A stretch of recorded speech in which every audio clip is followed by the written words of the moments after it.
Good morning, everyone. So, I hope you have a great day preparing for your incoming exam. So, for this video is I will teach you different techniques on how to deal different levels of questions para mas mapadali yung pagsagot for this incoming exam.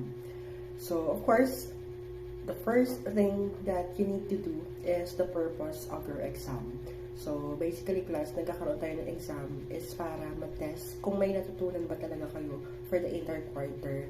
So, minimeasure ng exam natin is yung cognitive level or kung paano tayo mag-isip, kung baga, nag-grow ba tayo from the very start until now. So, yun yung purpose ng exam. So, one of the ways on how to test the changes or the cognitive change, from the very start until at this day is to have a test. So, and making a test class is basically relies on this cognitive domains. So, cognitive domains, which is often used by whole test makers, relies on this model based on the model of Bloom. So as you can see, class, we have this a triangle, and this triangle covers different levels of questions. So merong mga tanong na madali lang. So basically from the very pinakamababa dito, ito yung pinakamadaling level na question. Then yung pinakamataas, ito yung pinaka-complex na level of question. But often, class, in your exam, creating is not much na incorporate kasi ang pinakamahalaga dito is that the more na mas mahirap kasi yung tanong, dapat mas mahaba yung oras na nilalaan sa pagsasagot. So that's why creating is often incorporated in your performance task. Kaya yung performance task dapat is mahaba yung oras kasi you are using your knowledge and dealing with it. So let's start. The major category or the version of our cognitive domain. So, may dalawang level. So, we have the lower thinking skills and the higher order thinking skills. So, basically, class, lower order thinking skills mas kilala siyang LUTs. Or again, yung LUTs natin dito is remembering, understanding, and applying. Itong tatlong to, ito yung madadali lang na tanong.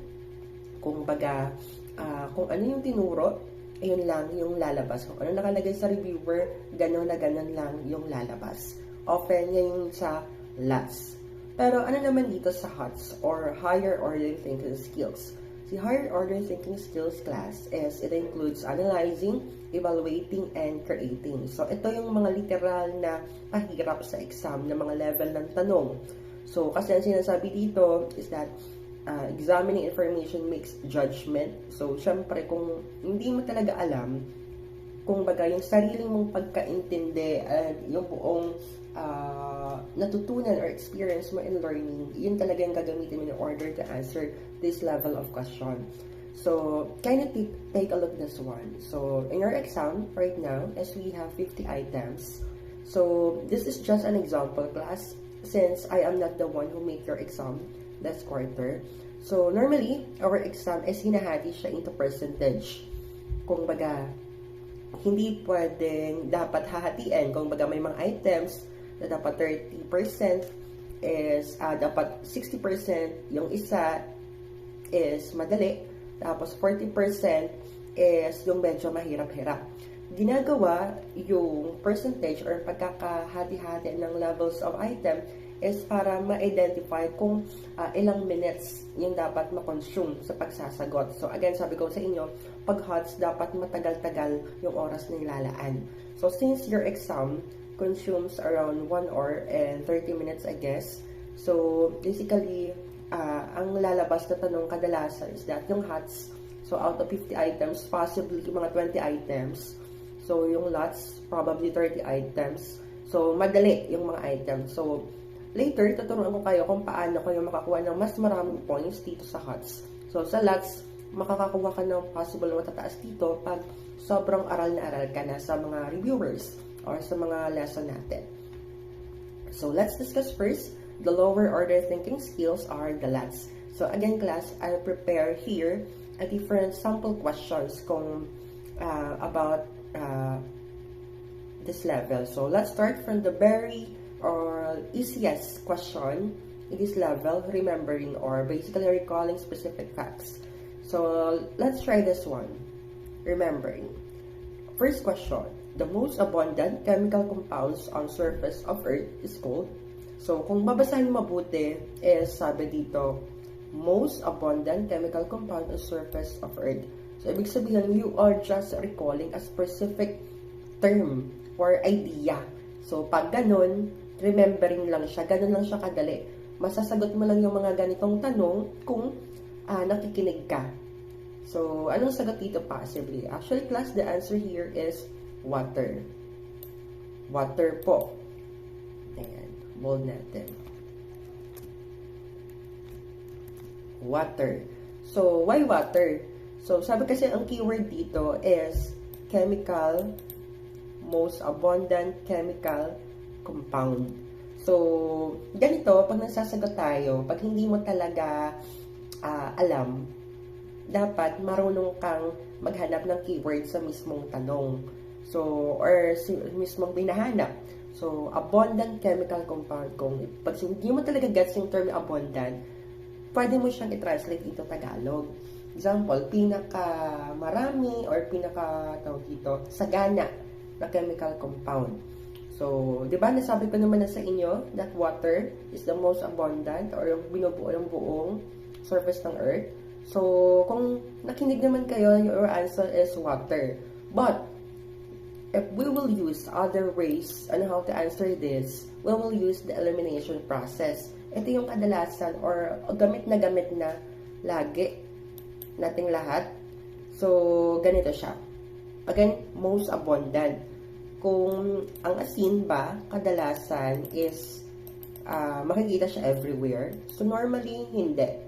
Kasi pag pumunta ka sa island, you cannot exactly, or other areas sa mga cities, so you cannot exactly find specific na salt areas. Yung makikita lang si salt sa mga sobrang abundant na area. So, tatanggalin natin si salt. X na yan. So, tatlo na lang yan na iwan sa choices. Sugar, water, and air. So, sugar. So, sugar is not all foods that we intake as may sugar. So, basically, or anything na makikita tayo lahat na may sugar ba. So, madalang-dalang to. Dalawa lang sa possible na magiging sagot dito is the water and the air. Since yung tinatanong is chemical compound, so, malilito ka na dito kung saan dito yung magiging sagot nyo. Si water and air, 50% na lang.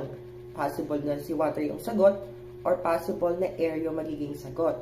Kaso, ang nakalagay dito is, sa tanong, is may nakalagay na keyword na surface of the earth. Ibig sabihin is that makikita siya sa pinaka-outer layer ng earth natin. So, pag ganito, X na agad si air. Bakit? Si air is makikita siya top from the surface of the earth. So, basically, ang masasagot lang natin is water. So, ganun lang siya kadali pag remembering. So, next question. Try natin to. Remembering pa rin po to, ha? So, remembering pa rin yung intellect, kung ano lang natatandaan nyo dito. Sa question na to, a theory that explains, excuse me, a theory that explains that the universe expands independently from a single predominant atom. So, pagbasahin natin mabuti, pag ganitong tanong, again, tips ko sa inyo is you have to find a keyword first. Explains universe. So, ayan, universe. Universe, yung tanong. So, ibig sabihin dapat, yung hahanapin mo sa tanong is puro universe. So, kung titignan natin mabuti sa choices, puro theory ng universe to. So, X tayo, hindi ito yung keyword. Expand independently from single predominant atom. Predominant atom. So, pag ganito, alam niyo na, yung keyword dito. So, again, it either be, this one is the keyword, expound, or it could be single predominant atom.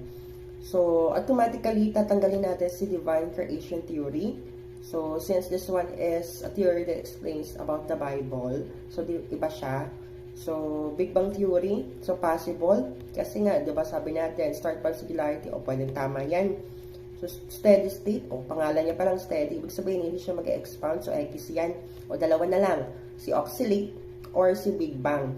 So, minsan, hindi naman kailangan talaga ng sobrang alam na alam. So, ito lang laging tinuturo natin. So, basically, this is the answer. Big Bang Theory. O, sige, another remembering question. A theory believes that life came from a non-living things. So, ito siya. Non-living things, yung keyword. Theory believes that life came from a non-living things. So, ibig sabihin, ang hinahanap natin is theory na nagsasabi na nanggaling daw tayo sa non-living things. Kaso, wala siya sa reviewer na binigay ko kung sakali man kung wala. So, dapat marunong kang magtanggal or mag-eliminate ulit pag mga itong tanong. So, living, life, o X na agad si Big Bang. Kasi nga, tawag dito, hindi naman siya about sa life eh. It's about the universe, so X na yan. So, tatlo na lang iniiwan natin. Lahat ng may life, o lahat ng bio, o ito may bio din to. Ito sa genetics, possible. Kaso, wala namang mention sa tanong na about genes. So, X na yan. O, dalawa na lang possible na magiging sagot nyo. It could be a biogenetics or a biogenetics. Pag sabi natin life, di ba? Biology. Pag bio, ibig sabihin life. So, sa kaso, ang sinabi dito, non-living things. Ibig sabihin, pag may word na A, ibig sabihin none. So, automatic, ang isasagot natin is a biogenesis. Okay po? So, again, in this area for remembering, you can often use the elimination process. So, okay po? O next level tayo, last pa rin tayo, or yung mga madadaling tanong. So, sige, scroll natin. For understanding class, ang mahalaga dito is grasp meaning from the instructional, ito yung keyword, instructional material. So, pinakamadali sa lahat. Ito yung mas madali-dali lang na mga tanong or the remembering. Grasp meaning from instructional material. So, ito, medyo since mahirap-hirap na siya, hindi na basta kung anong nakalagay dun sa module talaga is yun na yun. Kung baga, pinapresent siya in other ways. Kung baga, pwedeng gawin natin siyang pa-situational base or pwedeng tawag dito, situational or conditional base ng mga tanong. Basta, connected dito sa remembering kung ano yung pinapahanap. O, sa unang example dito is like this one, class. It is a type of lithosphere associated with slightly denser oceanic crust. So, pag ganitong tanong, kung papasahin mabuti, it is a type of lithosphere. So, parang connected dun siya sa remembering, type of lithosphere.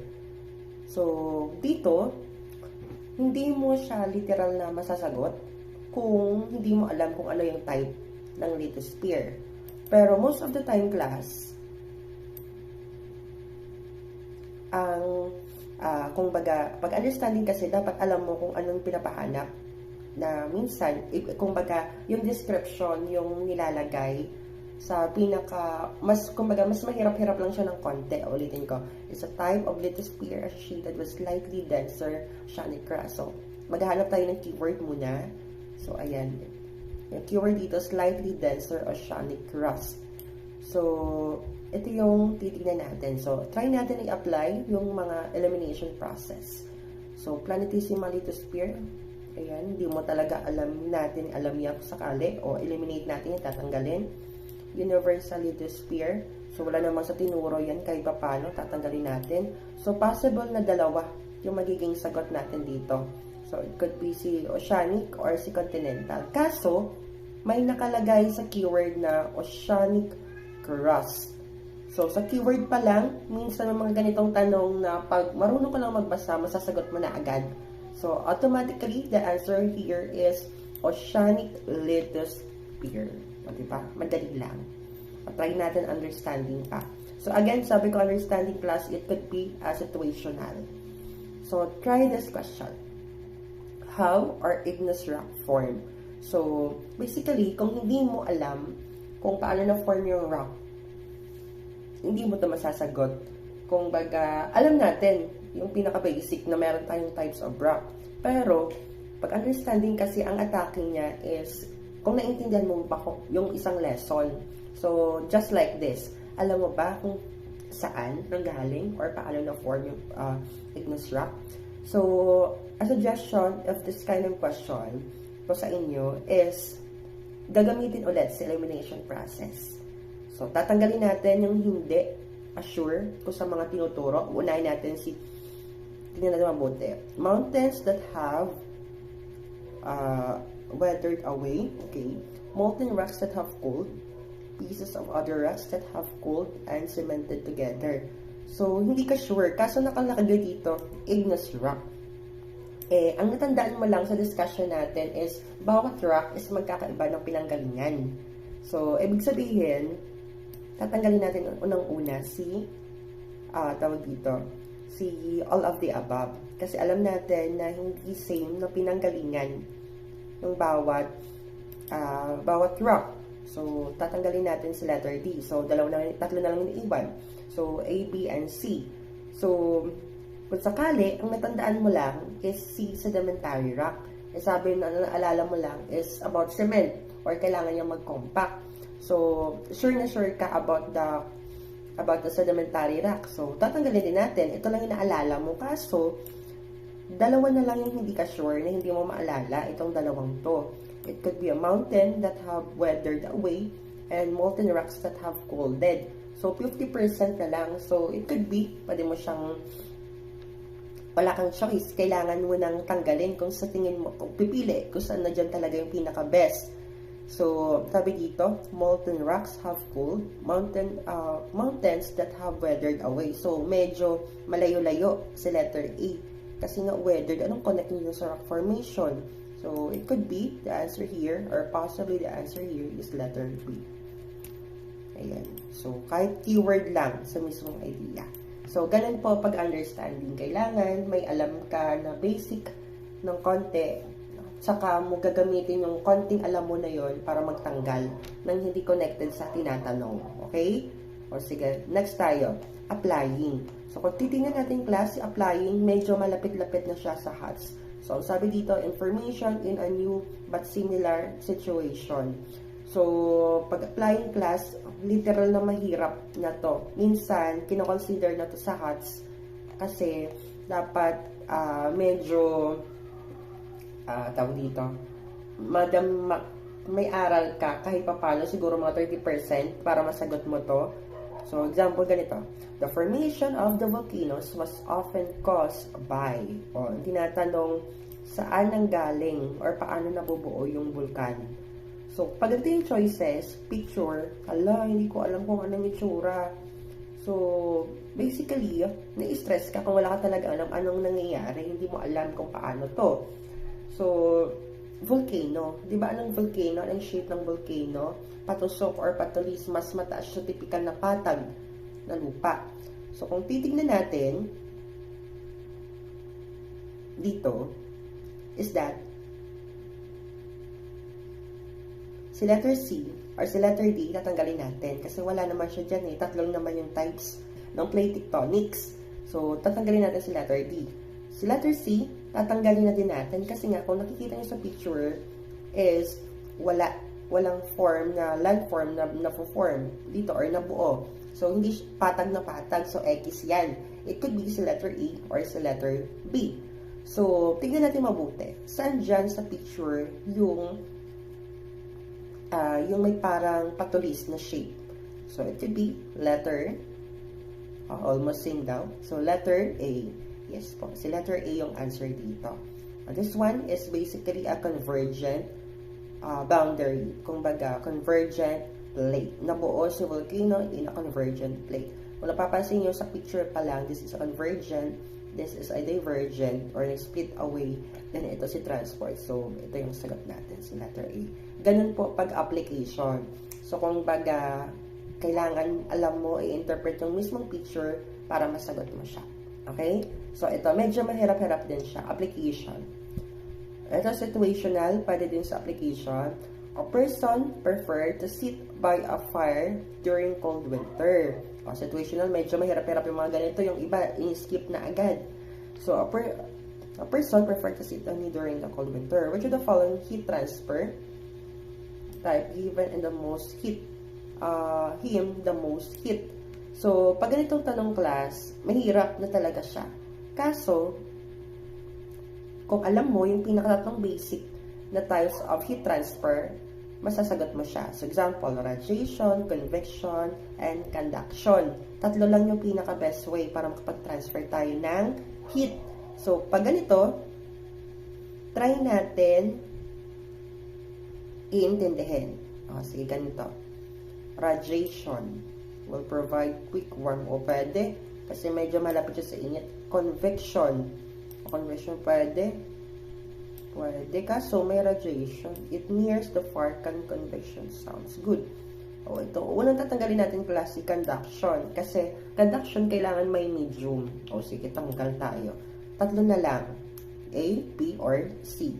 So, if it's near the fire, the convection sounds good. So, parang anong connect na doon sa heat? So, X tayo.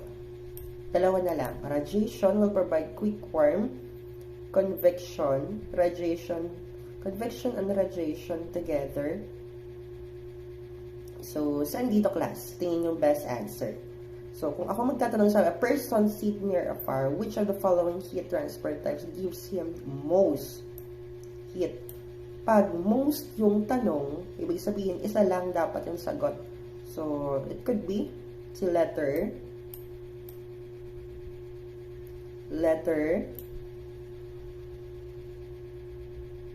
it should be letter A. Ayan, letter A po.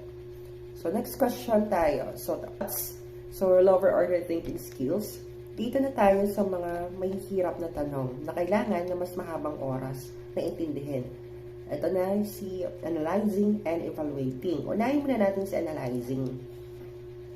Si analyzing class is literal na kailangan mong intindihin muna yung paragraph or yung idea bago mo siya masasagot.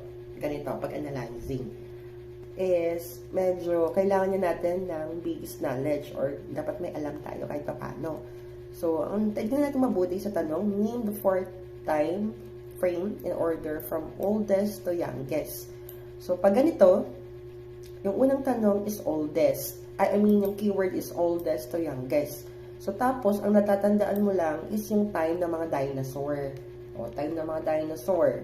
So, ang natatandaan mo na time ng mga dinosaur is makikita siya sa Mesozoic era kasi yan ang lagi mo ni-mention ni Sir Peter. Kaso, titingnan natin siya sa choices. So, ang Mesozoic dito is, ayan, Mesozoic era. Ala, parang hindi na ako sure kung yun ba talaga. Tapos, ang naalala mo lang is meron pang may manauna sa time ng mga dinosaur. So, sure ka na hindi siya ilalagay sa pinakauna. Ibig sabihin, mas may nauna pa sa kanya. So, ang technique mo doon, ititignan mo siya sa may pangalawa. Ala, ito, pwede to. Pwede sa letter C kasi ganito yung ginawa niya. So, tapos, kailangan mo na talaga mag-eliminate sa case na to. So, pag nag-eliminate tayo, class, uunahin natin ng hindi tayo sure ha. O, alam natin na Cenozoic. Ayan, si Cenozoic, ito yung pinaka-recent natin. So, tatanggalin natin yan. So, it could be A, B, or C na lang ulit yung naiiwan natin. So, next is si letter B, yung tatanggalin natin. Kasi sabi mo kanina na hindi ito yung pinakauna. Merong may mas nauna pa sa kanya. So, dalawa yung naiiwan. Si letter A na lang, tsaka si letter C. So, parang medyo nagtutugma-tugma na. So, medyo tricky na tayo sa part na to. Kasi sabi mo, alam mo na si Mesozoic or time ng mga dinosaur is hindi yung pinakauna. Pero mas may nauna sa kanya. It could be si letter C or it could be si letter B. Si letter A rather. Pero, aware ka, magaling-galing ka sa mga prefix sa English. Example, pre. Ibig sabihin, nauna. So, pag ganito, class, gagamitin nyo minsan mo yung mga tansya-tansyahan nyo, kagaya nito. So, pag medyo over magaling-galing ka sa mga prefix, so, automatic ganito yung isasagot nyo. Okay, yan. So, the answer here is letter A. Yes po. Letter A yung sagot dito. Precambrian, Paleozoic, Mesozoic, and Cenozoic. Okay na tayo dito? So, next level question is about analyzing din pa rin. So, example natin dito. Which of the following biological level of organization is arranged from the simplest to the most complex? So, pag ganito class, so again, titignan ulit natin yung pinaka-keyword sa mismong tanong. From the simplest to the complex. So, again, ang natatandaan nyo lang is that cell is the basic unit of life. Tama? So, kaso ang sabi dito, simplest. Simplest. So, titignan natin mabuti. Yung nauna ba dito, dapat simplest ang pinakauna, organism. Tatanggalin natin kasi tayong mga tao, pure organism na. Tatanggalin na din natin si letter C. Kasi organism din siya eh. So, tanggal. So, dalawa na lang yung choices na iiwan natin. Si letter B or si letter D na parehong cell yung nauna. And then, is titignan natin yung pinaka-complex. So, since alam mo that cell is the basic unit of life, okay na tayo kay cell, natanggal na natin. So, tapos titignan mo na yung pinaka-dulo. Pag mga ganitong technique pagkakasunod. Organism. And alam natin yung pinaka-complex lagi is the organism. So, ibig sabihin, ang sagot dito is letter B. Ayan, letter B po. Okay, next tayo. Minsan, sa analyzing class, may mga ganitong madami pang i-interpret ka na information. May iilan kasi na hindi na kailangan, hindi na nilagay, or kung baga may mga ibang part na hindi na lecture. So kung baga, pero andyan sa table or sa iba't ibang context yung mismong information na gagamitin mo para masagot mo yung tanong. So example ganito. So sakaling hindi man na-discuss to, kung example lang ha, kunwari hindi ko to na-discuss, you will answer using the information, the table to answer the next question. Tips ko, pag mga ganitong tanong class, huwag mong intindihin mo na yung table. Instead, intindihin mo yung tanong na connected dito. O, nakalagay, 13 to 14. O, ito yung 13 to 14. Ibig sabihin, ito lang yung i-focus mo. Bago mo i-interpret to, tignan mo muna yung mismong tanong para mabilis kang makasagot. Kasi matatagalan kapag tignan mo lang, okay, ma-overload ka na. Ito muna yung tanong mo nang intindihin mo para alam mo kung anong hahanapin mo. Just like this. Based on the table above, what is the brightest object in the universe? So, without knowing the base knowledge, what is the brightest object in the universe? So, titingnan lang natin sa taas. Ang alam mo lang is bright, luminous. Keyword yung similarities niya. Kung medyo may alam ka din in terms with a unit na mas malaki lagi si billion, kay million, tapos and so on and so forth. So, kung nakikita nyo dito, class, ibig sabihin, 100 billion. Mas malaki si billion kay million. Automatically, masasagot mo na agad dito without using the elimination process. So, the answer here is letter C.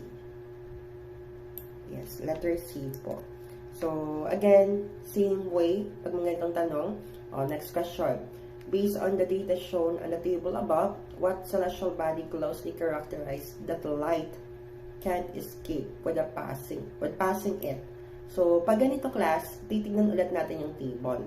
So, it could be, 4 lang dapat yung possible na magiging sagot natin. So, galaxy. Galaxy. Wala naman sa table si galaxy. So, ibig sabihin, tatanggalin agad natin si galaxy. So, next is star, quasar, and black hole na lang. Star, quasar, pulsar. So, wala naman sa choices si star. Pero alam natin that sun is a star. So, possible na magiging sagot siya. Kaso, unspecified. Pag mga ganitong tanong class, possible na pwede na natin i-eliminate to. So, letter A. So, dalawa na lang yung iiwan. So, letter B and letter C. And kung titignan natin mabuti, sabi dito, 100 billion times on the sun. So, mas malaki siya.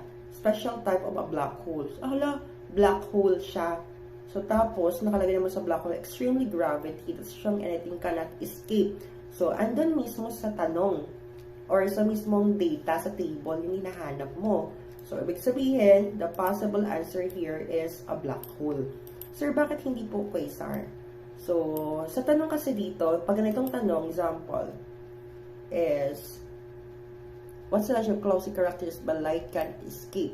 So, since even though na special type of black hole siya, kaso, ang tanong dito is general. So, since the question is general, so all we need to do is to answer it in general as well. So, dapat ganun na kung yung tanong general, dapat yung sagot is also general. Okay? So, the answer here is black hole. So, ito, kagaya nito. Ito, minsan may mga ganito naman. Picture, i-interpret mo information kung, example, using illustration below to show tides and primary source of energy that pulls the water in Earth is D, blank. So, tignan na, ang unang gagawin mo dito, class, is hanap ulit sa keyword. Primary source. Ibig sabihin, yung pinakamahalaga. O, titignan mo mabuti, yung picture. Kung titignan natin yung picture,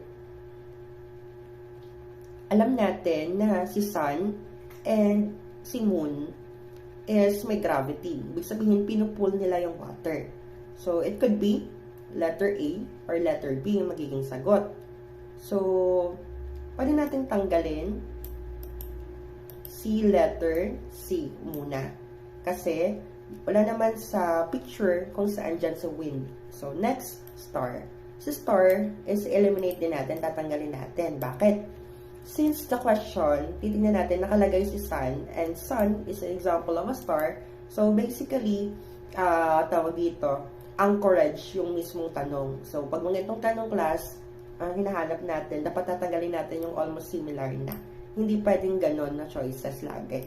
So, it could be letter A or letter B. And, as you can see, may direction tayo. So, ibig sabihin, without knowing kung saan dito yung pinakamahalaga, sometimes, ang ganito po. So, automatically, the answer here is the moon. Okay po? Sige. Ito na yung next na mga question is yung pinakamahirap sa lahat. Kadalasan, ito lang yung possible na mahirap na lalabas. Tawag dito, analyzing. Evaluating rather. Evaluating, examine the information that makes judgment. So, ibig sabihin, you are judging a given situation. So, it could be, totoo ba siya or hindi? Mali ba siya or hindi? Tama ba lahat? Or may mali pa? Kung baga, it could be true or false na way siya na situational style kadalasan. So, example of evaluating questions is just like this. Among the given choices below, which is true? So, you are judging which is true in a given situation. Tapos, tips ko pag may mga ganitong tanong class, example, true, false, except, dapat bilugan nyo muna siya. Or, pwede nyong underlinean, or so on. Kasi, minsan, yung utak natin baliktad mag-isip. Kung baga, alam natin na true hinahanap, pero false yung sinagot mo. So, dapat, alam mo, dapat hindi masira yung focus mo in terms of this matter. Dapat binibilugan or binubold. Okay, so, since true, ibig sabihin, dapat, lalagyan mo ng palatandaan, hinahanap mo. Dapat, pag false, yung mismong tanong, kumbaga, pag false or pag alam mo na mali siya, ibig sabihin, tanggalin mo na agad siya. So, example, ganito. Our solar system is found in the Andromeda Galaxy. Hindi yan. Alam natin ang Milky Way o tatanggalin sa letter A o letter B. Our planet is a Jubilant planet. Hala, hindi na ako sure. O, pwede natin iwan muna siya. O, next, letter C. The solar system has only one star name. So, medyo tama. O, sige, iwan natin yan. O, sige, try muna natin yung iba.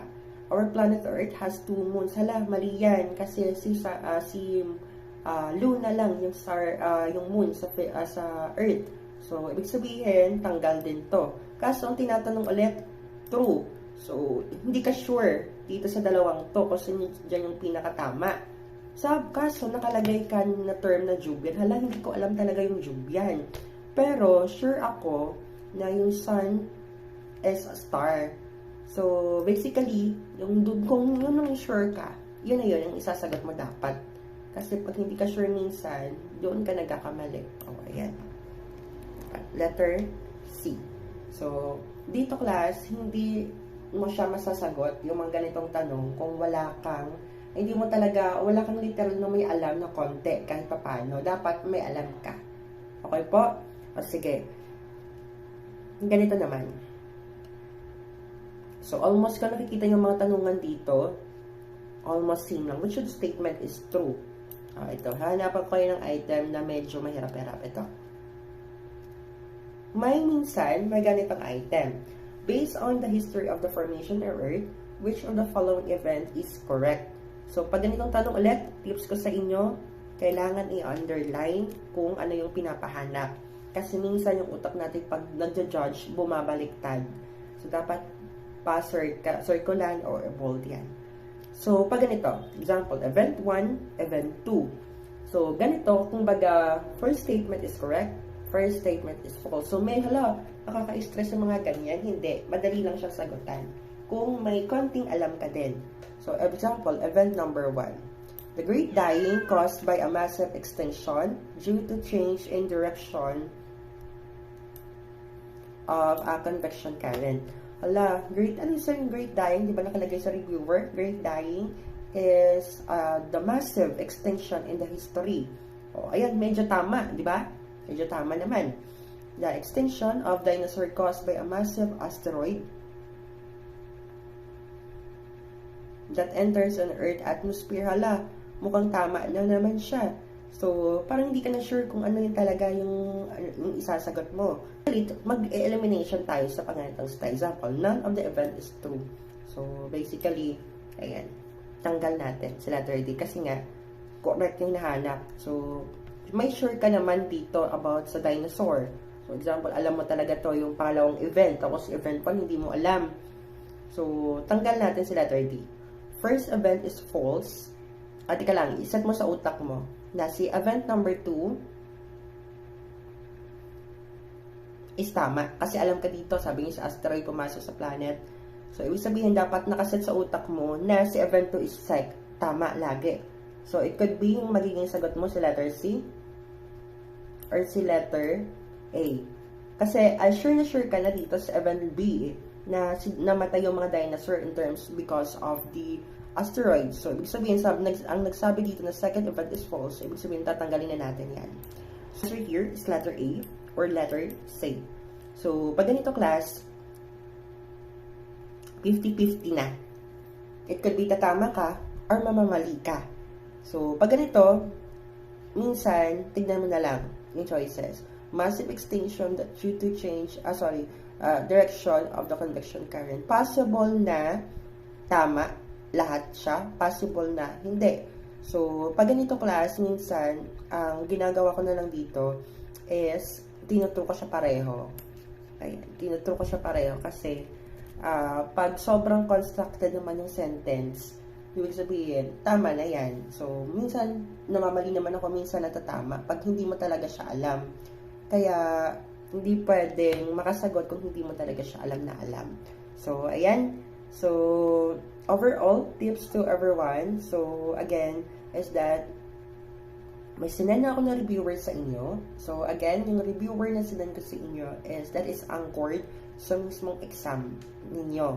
So, ibig sabihin, kung aral na aral kayo noon or inaral nyo kung anong nakalagay sa reviewer na ginawa ko is possibly you can perfect the exam. So, again, class, not all question is knowledge-based. Kung baga, anong nakalagay lang dyan, ganun na siya. Minsan, ina-apply siya. Kung minsan, sobrang situational, minsan, ina-analyze, tinetest kung paano ka mag-isip. Kung pag in-apply siya in other areas and other dimensions, kagaya ng mga ganitong situation. So, doon lang. So, again, mag-aral po. Thank you. And, wishing luck naman maka-perfect. Goodbye.